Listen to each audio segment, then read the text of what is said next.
Kag sa numero 1 sa mga balita sa Negros subong nga adlaw, fact-finding investigation sa kaso angot sa identity theft ginsabit na sang PSA Negros Occidental sa ila sining Central Office Fraud Division sa Manila. Yari ang report.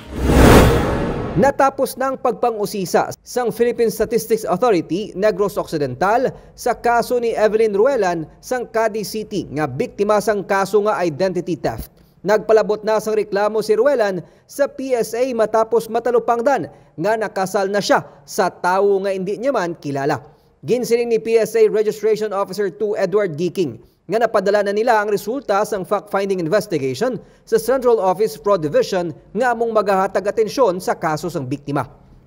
Para nga ma-expedite na siya ang iyang case, ang investigation report yun padala naman ito sa Manila through email na.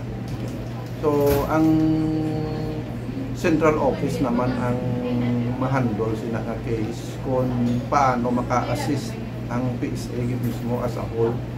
Natalupangdan ni Ruelan nga nakasal na siya sa isa kay Indian national sa Valenzuela City sang 2023 sa nagtinguha siya kag sang iya live-in partner nga magkuha kuntani isang certificate of no marriage o consenumar.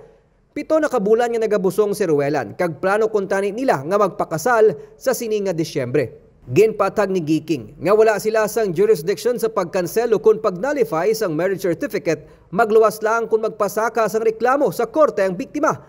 Gindugang niya nga ining makaduwa na nga kaso sang identity theft nga ila na palabot sa Fraud Division. Dogin kawat ang iyang alam. No? Ginusaron sang wala na ibalaan kung paano. Pero based sa iya allegation nga hindi siya. So posible identity theft siya.